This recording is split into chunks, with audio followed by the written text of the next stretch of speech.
এবং যদি original Hebrew শব্দ দেখি সেটা হচ্ছে অ্যাবোমিনেশন, মানে ঈশ্বরের কাছে একদম ঘৃণ্য বিষয়। ঈশ্বর সেটাকে ঘৃণার চোখে দেখছেন, আর সেই কারণেই বলছে তারা নামিয়া গেল, মানে ঈশ্বরের দৃষ্টির থেকে তারা পড়ে গেল। যতজন এই সময় ইসরায়েল জাতি, জিহুদা জাতি, যাদেরকে ঈশ্বর মনোনীত করেছিলেন, যাদেরকে ঈশ্বর রক্ষা করেছিলেন, যাদেরকে মসির মধ্য দিয়ে সেই সমস্ত দিকে সেইভাবে সুপ সাগরকে তিনি ভাগ করে দিয়েছিলেন এবং সেই সুপ সাগরের ভাগের মধ্য দিয়ে তাদেরকে পার করিয়েছিলেন, তাদেরকে ঈশ্বর অলৌকিকভাবে বাঁচিয়েছিলেন, তাদেরকে ঈশ্বর অলৌকিকভাবে রক্ষা করেছিলেন, তাদেরকে ঈশ্বর অলৌকিকভাবে এক নতুন উচ্চতায় তাদেরকে নিয়ে এসেছিলেন। কিন্তু সেই অভিজ্ঞতা লাভ করার পরেও তারা ঈশ্বরের দৃষ্টি থেকে নামিয়া গেল। ঈশ্বর তিনি কষ্ট পেয়েছিলেন, ঈশ্বরের আত্মা কষ্ট পেয়েছিল যে যাদেরকে, যে ইসরায়েল জাতিকে আমি মনোনীত করেছি, যে ইসরায়েল জাতিকে আমি উৎপন্ন করেছি, যে ইসরায়েল জাতিকে আমি রক্ষা করেছি, যে ইসরায়েল জাতির সমস্ত ভরণ পোষণের দায়িত্ব আমি নিয়েছি, কিন্তু বিপদ এবং সংকটের সময় তারা জগতের কাছে হাত পেতে বসলো। ঈশ্বর তিনি অনুযোগ করছেন। মিশর দেশ সেই সময় ভালো অবস্থায় ছিল না, তারা মূর্তি পূজনী ছিল। মিশর দেশ সেই সময় তারা সমস্ত রকম ভুল কাজ করছিল, আর সেই জন্যই তারা মিশর দেশের সেই শক্তির কাছে তারা নেমে গিয়েছিল, যাতে তাদের কাছে একটি অ্যালায়েন্স তৈরি করা যায়, যাতে তাদের সঙ্গে একটা কোয়ালিশন তৈরি করা যায়, এবং সেই কোয়ালিশন বা অ্যালায়েন্সের মাধ্যমে তাদের কাছ থেকে আমাদের যদি সাহায্য প্রাপ্ত হই, আমরা এই সাহায্যের হাত বাড়িয়ে ঈশ্বরের কাছে তারা সাহায্য চাইল না, তারা মানুষের কাছে সাহায্য চাইল। এবং সেই কারণে 3 পদে তিনি বলছেন যে মিশ্রগণ তো মনুষ্য মাত্র, ঈশ্বর নয়, তাহাদের অশ্বগণ মাংস মাত্র, আত্মা নয়। এবং সদাপ্রভু আপন হস্ত বিস্তার করিলে সাহায্যকারী হুচট খাইবে, যে সাহায্য করতে আসবে ঈশ্বর যদি তাদের বিরুদ্ধে দাঁড়ান, তারা চাইলেও সাহায্য করতে পারবে না। চিন্তা করুন একবার কি হয়েছিল যখন মিশর দেশ থেকে তারা বেরিয়ে আসছিল যোসেফের বহু বছর পর। তারা সেই সময় যদি ভৌগোলিক মানচিত্রটা একবার দেখে নেওয়া যায়, তাহলে পূর্ব পশ্চিমে দুদিকেই পাহাড়, যেটাকে খুব সহজে অতিক্রম করা যাবে না। পেছনে মিশ্র বাহিনী তারা তাড়া করে আসছে, সামনে সাগর, কিভাবে সেখান থেকে পার হবে? তাদের কাছে অন্য কোনো রাস্তা ছিল না, একমাত্র ঊর্ধ্বের রাস্তা খোলা ছিল।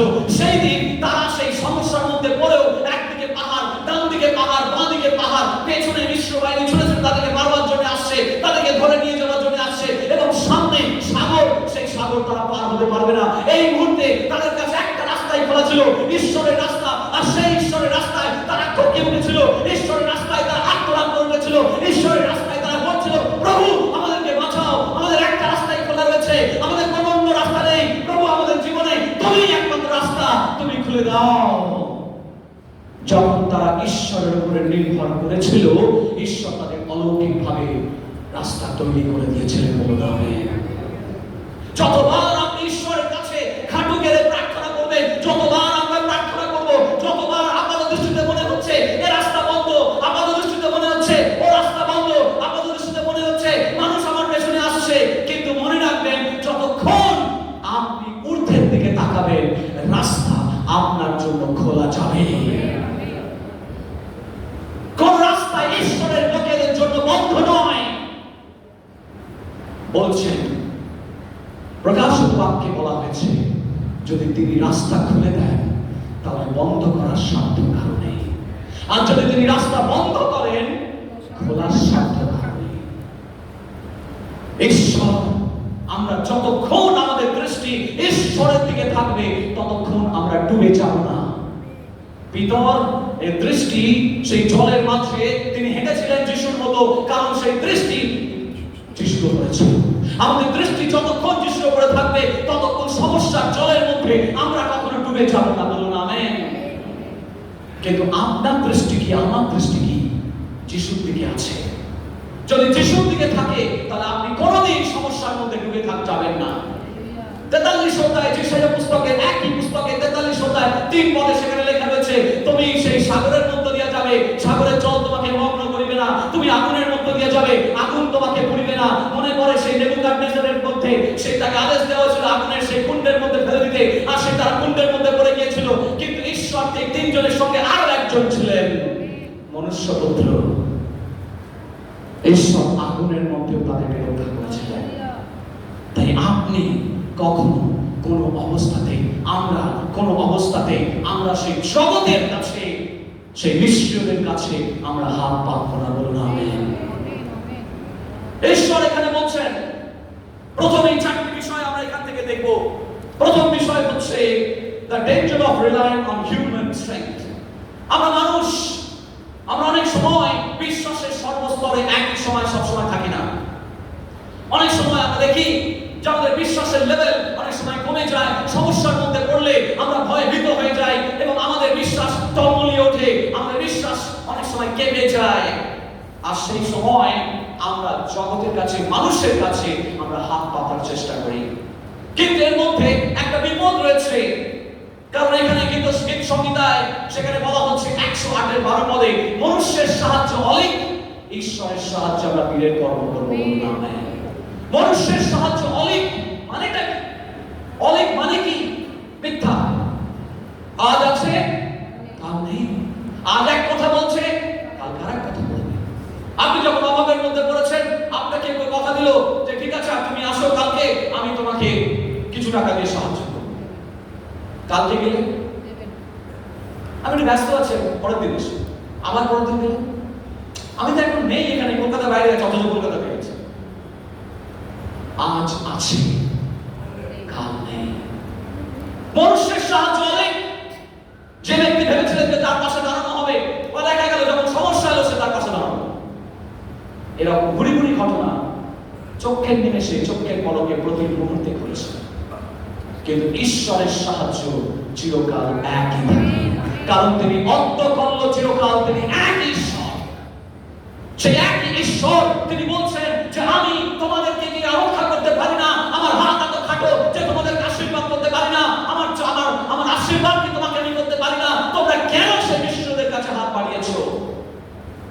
ঈশ্বর তিনি দুঃখ পেয়েছেন এবং 31 অধ্যায়ের একদম প্রথমে বলছেন, ঠিক তাহাদিগকে যাহারা সাহায্যের জন্য মিশরে নামিয়া যায়, অশ্ব মানে বিশ্বাস করে। অর্থাৎ এখানে বলছে অশ্ব হচ্ছে মাংস। মাংস কখনো তোমাকে, মাংসের ক্ষমতা সীমিত, যে বিষয়টা এখানে বলা হয়েছে। মাংসের ক্ষমতা সীমিত, মাংস কিন্তু আত্মা নয়। আত্মা আত্মার কাজ করে, মাংস মাংসর কাজ করে। মাংস সীমিত, অসীম নয়, কিন্তু আত্মা অসীম। বলুন আমেন। ঈশ্বর আত্মা, তার ক্ষমতা সীমিত নয়। এই চার দেওয়ালের মধ্যে ঈশ্বর আছেন, যেমন তিনি সারা পৃথিবীতে তিনি ব্যক্ত, কারণ তিনি আত্মা। কিন্তু আমরা মাংস, মাংস যখন মাংসের উপরে নির্ভর করে, তার থেকে দুঃখজনক বিষয় আর কিছু হতে পারে না। এজন্যই ঈশ্বর বলছে তোমরা মাংসের উপরে নির্ভর করো না, তোমরা আত্মার উপরে নির্ভর করো। Not by might, not by strength, but by the Spirit, says the Lord. অন্য কিছুর দ্বারা নয়, কোন ক্ষমতার দ্বারা নয়, অশ্ব বলে নয়, কিন্তু তোমরা ঈশ্বরের আত্মা দ্বারা সেই কাজ করবে। ঈশ্বরের আত্মা আমাদেরকে সাহায্য করবেন প্রিয় ভাই বোন। সুতরাং যখন আমাদের জীবনের মধ্যে কোনো ঝড় আসে, যখন কোনো সমস্যা আসে, যখন কোনো সংকট আসে, যখন কোনো অভাব আসে, যখন কোনো অনটন আসে, মনে রাখবেন আপনি মাংসের উপরে নয়, ঈশ্বরের আত্মার উপরে নির্ভর করুন।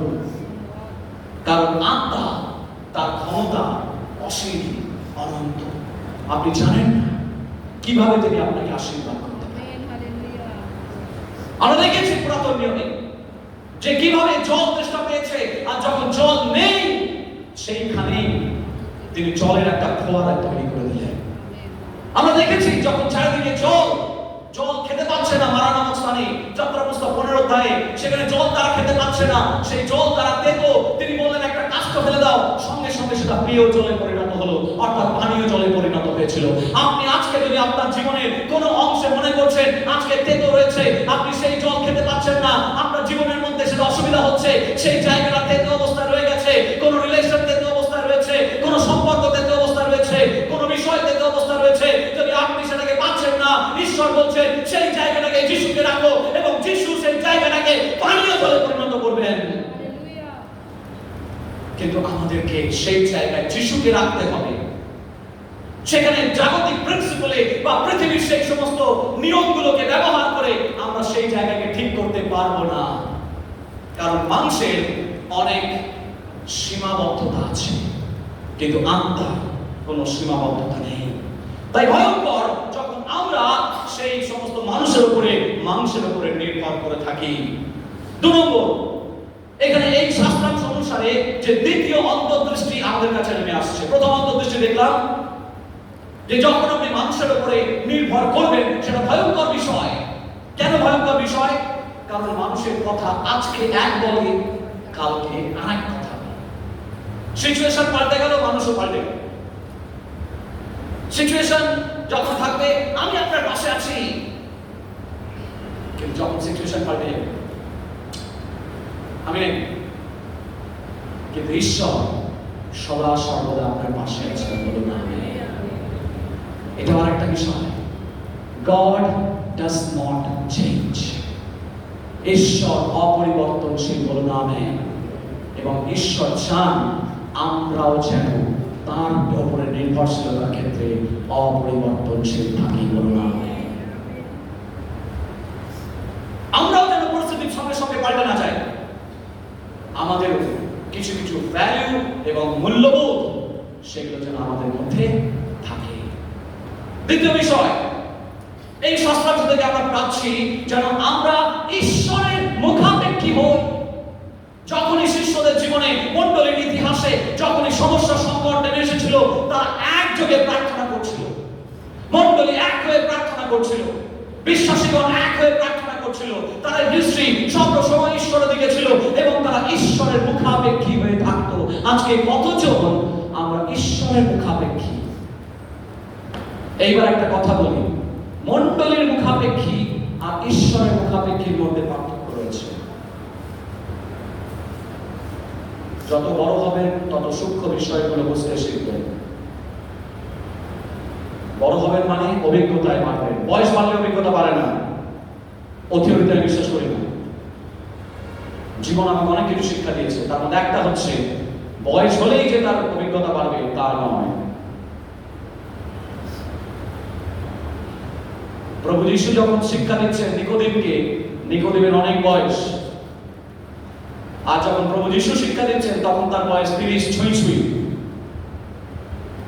অথচ দুজনের জ্ঞান আকাশ পাতাল তফাৎ, উপলব্ধি আকাশ পাতাল তফাৎ। অতএব বয়সের সাথে সাথে জ্ঞান বেড়ে যায়, এই থিওরিতে আমি বিশ্বাস করি না, অন্তত বাইবেলের টিচার ছিল। যখন তাকে বলা হচ্ছে মাতৃগর্ভে, বলছে আমি কি আবার এই বুড়ো বয়সে আবার বৃদ্ধ বয়সে মাতৃগর্ভে প্রবেশ করবো? কিছুই বুঝতে পারেনি যিশু কি বলছে। সুতরাং এই জায়গাটা আমি ধরার চেষ্টা করছি যে আমাদেরকে ঈশ্বরের মুখাপেক্ষী থাকতে হবে। আর ঈশ্বরের মুখাপেক্ষী যখন আমরা থাকবো তখন মণ্ডলীর মুখাপেক্ষী নয়। মণ্ডলীরও সীমিত ক্ষমতা রয়েছে, কিন্তু মণ্ডলী নয়। আমরা যদি ঈশ্বরের মুখাপেক্ষী হই, ঈশ্বর কোথা থেকে সাহায্য আনবেন আপনি কিন্তু জানেন না, বলুন আমেন।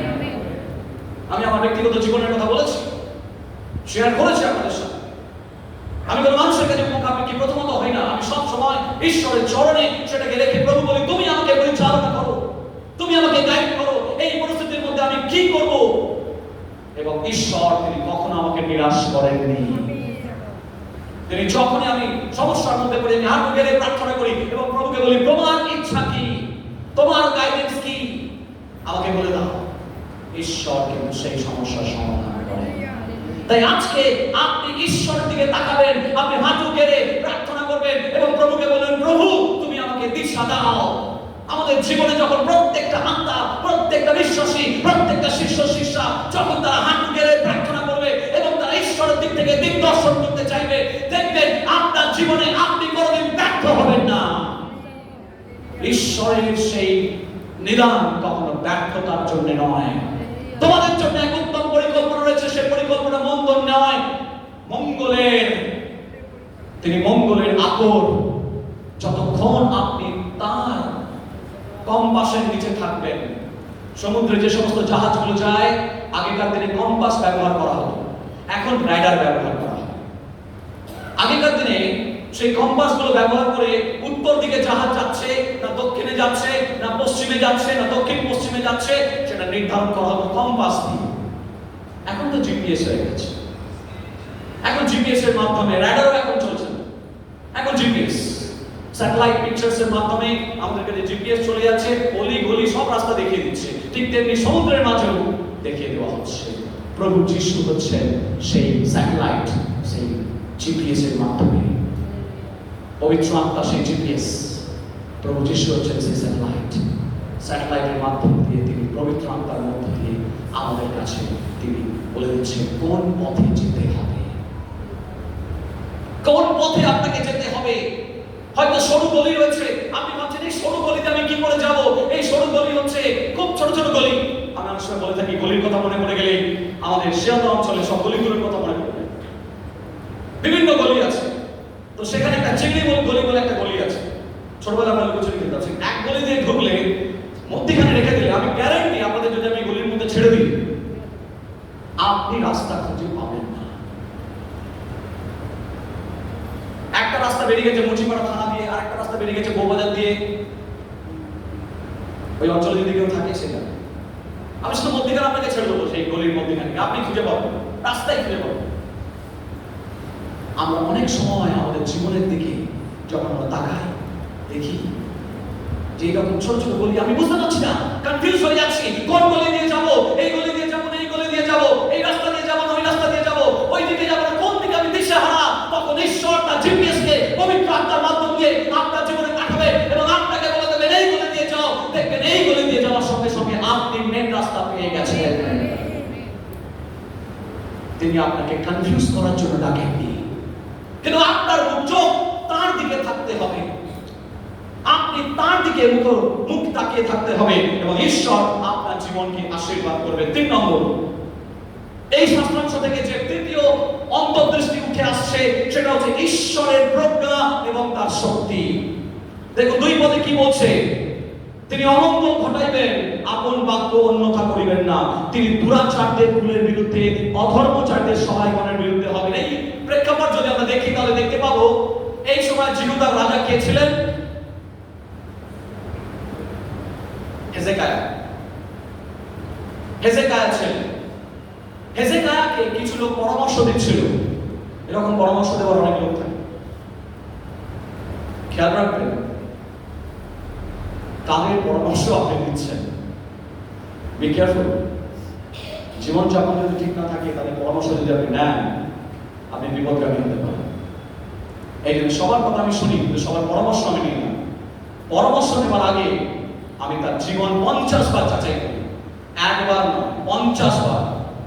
বলতে পারে সবাই বলছে, কিন্তু আমি আমার কান আমি তাকেই দেব ঈশ্বরের আত্মা যাকে গাইড করছে তার জীবন আমি ভালো করে দেখি, যার তার কথা আমি শুনি না। অতএব এখানে হেজেকিয়া তিনি রাজার আসনে বসে রয়েছেন। রাজার আসনে বসে থাকা সত্ত্বেও তাকে ভুল কিছু লোক পরামর্শ দিচ্ছে, আর ভুল পরামর্শ দিয়ে তাকে পরামর্শ দিল মিশরে চলে যাও, মিশরের সঙ্গে আতাত তৈরি করো, ভালো বাংলায় বললেন আতাত, কোয়ালিশন তৈরি করো, অ্যালায়েন্স তৈরি করো, তারাই তোমাকে সাহায্য করবে। তারা ঈশ্বরের পরামর্শ দিল না যে ঈশ্বরের হাঁটু গেড়ে প্রার্থনা করো এবং ঈশ্বর সেই সংকট থেকে তোমাকে উদ্ধার করবেন। এই পরামর্শ তাদের মুখ দিয়ে বেরোলো না। ঈশ্বর তখন যিশাইয়া তখন কিছুটা ব্যঙ্গবিদ্রুপ করে লিখছেন। দেখুন এখানে কি লিখছেন, পরন্তু তিনিও জ্ঞানবান। দেখুন এক পদের শেষে বলছে সদাপ্রভু অন্বেষণ করে না, সদাপ্রভু অন্বেষণ করছে না, ঈশ্বরের পবিত্রতার দিকে চাইছে না। 2 পদে বলছে পরন্তু তিনিও জ্ঞানবান।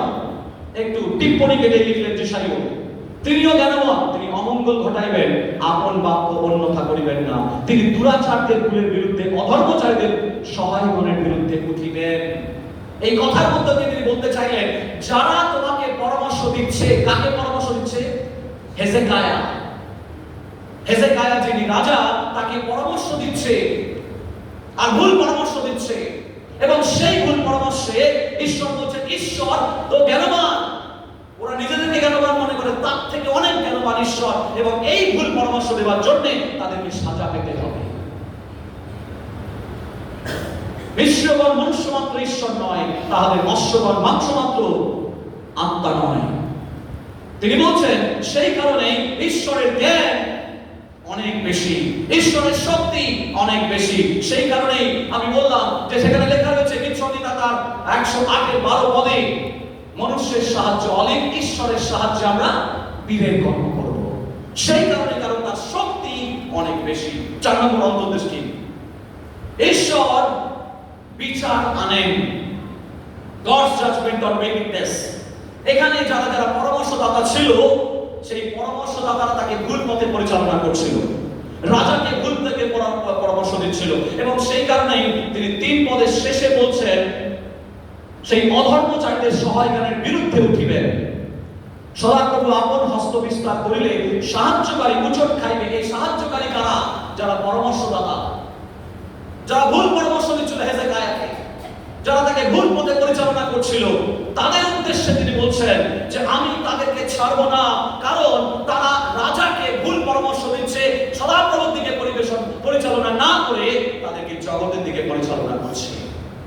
প্রিয় ভাই বোন, যখন রাজা শাউলকে তারা রাজা হিসেবে বেছে নিয়েছিলেন, ঈশ্বর খুব আনন্দ সহকারে সেই রাজা দিয়েছিলেন না? একই না? কতজন জানেন যে ঈশ্বর আনন্দে দিয়েছিলেন না বাধ্য হয়ে দিয়েছিলেন? বাধ্য হয়ে দিয়েছিলেন। ইয়েস, ঈশ্বর চেয়েছিলেন ইসরায়েল জাতির রাজা কেবল তিনিই থাকবেন। সেই কারণে আমরা থিওলজি কথাটা ব্যবহার করি, এখান থেকে থিওক্রেসি কথাটা আসছে। সমস্ত ক্রেসি শব্দের অর্থ তন্ত্র, ডেমোক্রেসি, থিওক্রেসি, এগুলো সমস্ত ওই গ্রিক অরিজিন থেকে আসছে। কথাটার মানে হচ্ছে তন্ত্র, গণতন্ত্র। ঈশ্বরতন্ত্র মানে ঈশ্বরের রাজা থাকবেন, রুল অফ গড, ঈশ্বরের শাসন। ঈশ্বর চেয়েছিলেন তাঁরই শাসন ইসরায়েল জাতির উপরে চলুক, কিন্তু মানুষ বলতো আমরা রাজা চাই, আমরা রাজা চাই, আমরা ওই সমস্ত মানুষের মতো রাজা চাই। জগতের অনুকরণ করতে গেল, যখন জগতের অনুকরণ করতে গেল, ঈশ্বর কিন্তু দুঃখ পেয়েছিলেন। ঈশ্বর চায়নি যে ঈশ্বরের জায়গায় কোন মানুষ আসুক। ঈশ্বর এবং তার প্রজাদের মধ্যে কোন মানুষ মধ্যখানে ঢুকে যাবে, তিনি তা চাননি। কিন্তু মানুষ তা চাইল না, মানুষ জগৎকে অনুসরণ করতে চাইল, আর সেইখানে ঢুকে গিয়ে বলে ঠিক আছে তোমরা যখন চাইছো আমি বাধ্য হয়ে দিচ্ছি, কিন্তু এর ফল তোমাদেরকে ভোগ করতে হবে। এবং তারা ফল ভোগ করেছে। সুতরাং ঈশ্বর চান তার লোকেরা সদা সর্বদা যেন তার দিকে তাকিয়ে থাকে। বলুন আমেন। যখনই কোনো সমস্যা সংকটের মধ্যে পড়বেন, আপনি কোনো জাগতিক প্রিন্সিপাল প্রথমেই অ্যাপ্লাই করবেন না।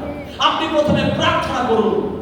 সমস্যা যাই হয়ে থাকুক না কেন, অভাব যাই হয়ে থাকুক না কেন, প্রথমেই আপনাকে প্রার্থনা করতে হবে এবং প্রকাশ করতে হবে যে প্রভু আমার জীবনে কেবল তুমিই প্রথম। ঈশ্বর তার গৌরব কারোর সঙ্গে শেয়ার করেন না, মনে রাখবেন। ঈশ্বর চান যে আপনার জীবনের প্রত্যেকটি ডিসিশন, প্রত্যেকটি ক্ষেত্রে আপনি তাকে উচ্চকৃত করেন, আপনি তাকে প্রথম স্থান দেবেন। আজকে আপনি কি তাকে প্রথম স্থান দিচ্ছেন? আমি কি তাকে প্রথম স্থান দিচ্ছি? আজকে এই বিষয়ে ঈশ্বর আমাদের সঙ্গে কথা বলছেন। তিনি বলছেন ইসরায়েল জাতির মতো তোমরা ভুল করো না। ইসরায়েল জাতি যে ভুল করেছিল, মণ্ডলী আজকে বারে বারে সে ভুলই করছে। আজকে জগতের সঙ্গে তারা মিশে যাচ্ছে, জগতের প্রিন্সিপাল গুলোকে তারা মণ্ডলীতে ব্যবহার করছে। ঈশ্বরের রাজ্য, ঈশ্বরের এবং ঈশ্বরের কাজটাও ঈশ্বরের এবং ঈশ্বরের মতো করে সেটাকে করতে হবে, জগতের প্রিন্সিপাল দিয়ে নয়, জগতের বুদ্ধি দিয়ে নয়, সম্পূর্ণ ঈশ্বরের আত্মা দ্বারা পরিচালিত হয়ে সেই কাজটি করতে হবে। আপনার জীবনের সমস্যা তখনই মিটবে যখন সেই সমস্যার প্রথমে আপনি প্রভুকে রাখবেন, প্রভুকে বলবেন প্রভু আমার এই সমস্যা, সেখানে জগতের কাছে আমি প্রথমে যাব না, আমি তোমার কাছে প্রথমে আসছি, আমি তোমার কাছে রাখছি, আমি হাঁটু গেড়ে প্রার্থনা করছি, আমাকে তুমি বুদ্ধি দাও, আমাকে তুমি আশীর্বাদ করো, আমাকে তুমি পথ দেখাও। দেখবেন ঈশ্বর আপনার জীবনে পথ দেখাবেন।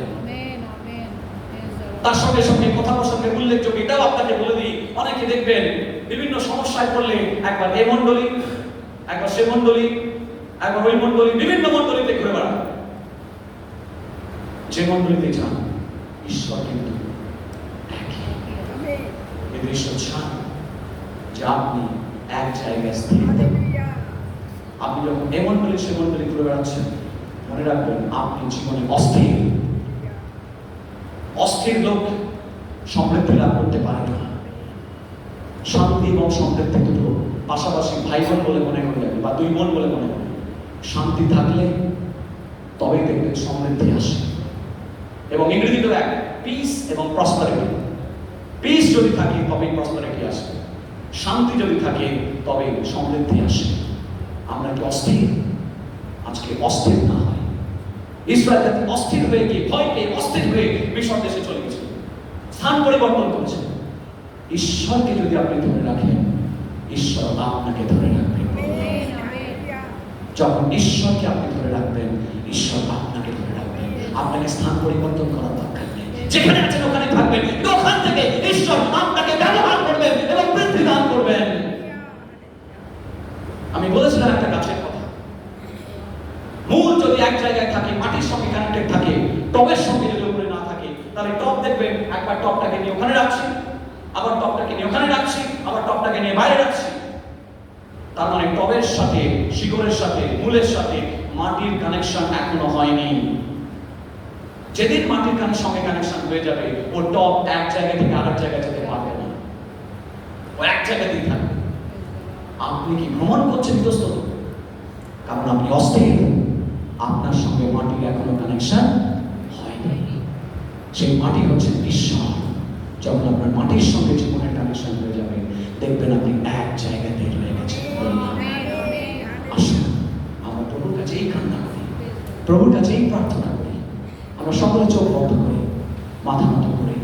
আর যখন আমার ভাই তারা এখানে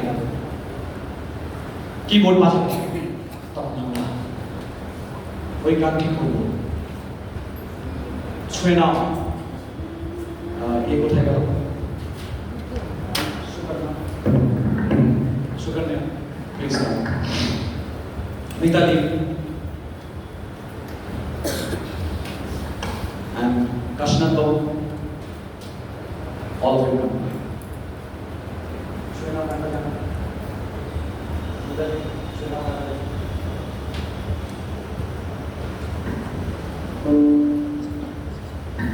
Thank you, Jesus. এই গানটি যখন চলে, আমরা সকলে চোখ বন্ধ করি।